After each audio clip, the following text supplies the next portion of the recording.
कशा पद्धतीने महिला आयोगाने आमच्या बहिणीच्या चारित्र्यावर शिंतोडे उडवण्याचा प्रयत्न केला आणि महिला आयोगावर तात्काळ राष्ट्रवादी काँग्रेस पक्षाने कारवाई करायला हवी, यावरही त्यांनी आम्ही ती कारवाई करू असा शब्द दिलेला आहे।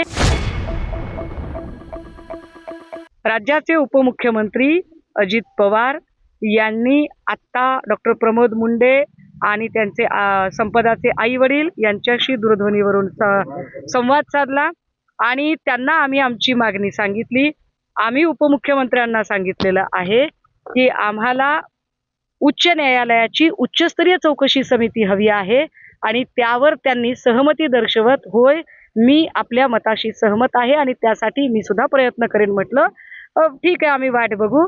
डॉक्टर प्रमोद मुंडे याने महिला आयोगाच्या संबंधाने एक तक्रार उपमुख्यमंत्री अजित पवार यांच्याकडे थेटपणे केलेली आहे की कशा पद्धतीने महिला आयोगाने आमच्या बहिणीच्या चारित्र्यावर शिंतोडे उडवण्याचा प्रयत्न केला आणि महिला आयोगावर तात्काळ राष्ट्रवादी काँग्रेस पक्षाने कारवाई करायला हवी, यावरही त्यांनी आम्ही ती कारवाई करू असा शब्द दिलेला आहे। मला याच्यात एवढंच म्हणायचंय की नुसती नाराजी व्यक्त करणं कामाचं नाही, कारण दरवेळेला त्या अशा चुका करतात आणि दरवेळेला फक्त नाराजीच व्यक्त होते। दरवेळेला त्या चुका करतात आणि दरवेळेला फक्त समजावणीचा स्वर असतो।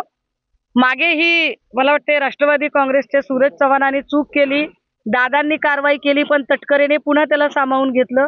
आता पुन्हा जर तुम्ही तेच करणार असाल की दादांनी नाराजी व्यक्त केली पण तटकरे जर पद कायम ठेवणार असतील तर ते चालणार नाही।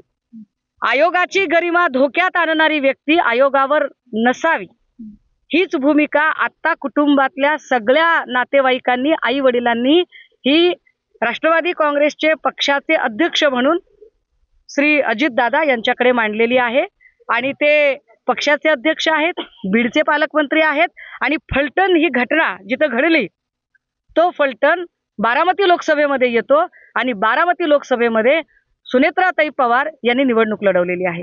त्यामुळे दोनही मतदारसंघांचा विचार करता अजितदादांची जबाबदेही अधिक आहे। सबब महिला आयोगाच्या संबंधाने त्यांनी तात्काळ कारवाई केली पाहिजे।